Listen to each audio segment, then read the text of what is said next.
On September 11th, 2001, my life was changed.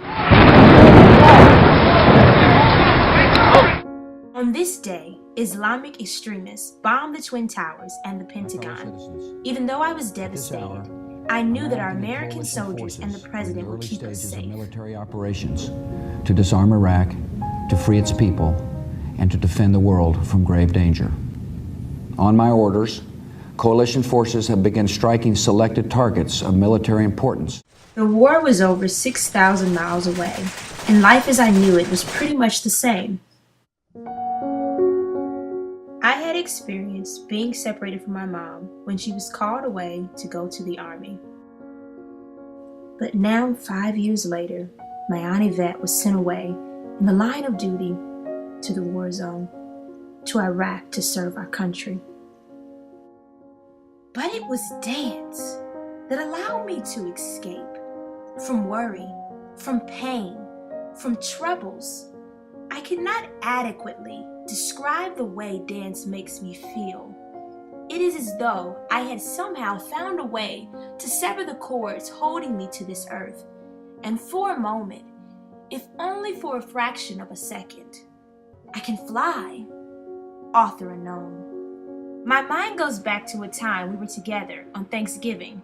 I remember sitting around a round wooden table covered with sweet potatoes, potato salad, collard greens, cornbread, macaroni and cheese, cranberry and banana pudding, and sweet potato pie. Ooh, that food was good. I'm sure I left something out, but the family was just as diverse as the food. My uncle, who was always so funny, dancing around and singing. I would like to sing a song that I learned from my Ray. Mama Collar, she made me say, oh, don't grab me like that. If I said, oh, don't grab me like that. I said I don't. I don't want to go. No. I don't want to go. No. Don't want to go to Mexico. No.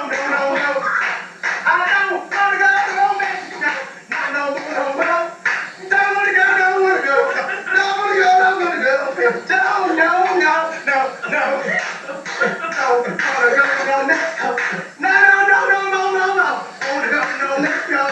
All right. Soon my uncle, who later enlisted along with my mom and aunt, were back home safely. So we set off to see the world. We went to Mexico.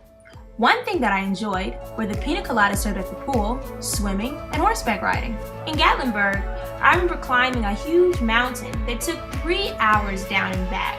And in London, the Queen was heavily guarded by men everywhere, standing in front of the Queen's castle. They were tall, and quiet, and very focused. There were also men beyond the gate. People were watching and waiting outside the fence to catch a glimpse, but it was nice to be with my family.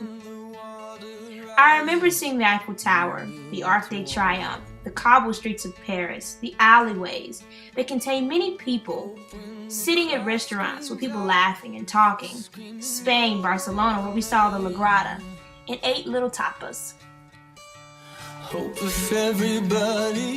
We went to Germany for 2 weeks and met German relatives. My German family spoke very directly. They said exactly what they meant and did not value fillers within conversations.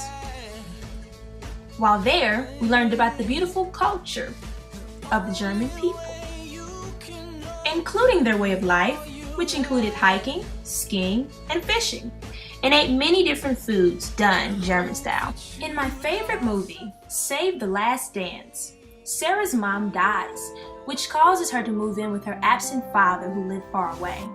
The movie shows the challenges that come with adjusting to new things and the awkwardness thereof. But she shows that regardless of our differences, we can learn so much from each other, and it can be fun and rewarding. I'd like to think that interpersonal communication is similar to one's ability to dance. You must remain flexible, agile, and willing to work through obstacles. Embrace your hardships and diversity, and work to communicate effectively, whether with your family, friends, or associates.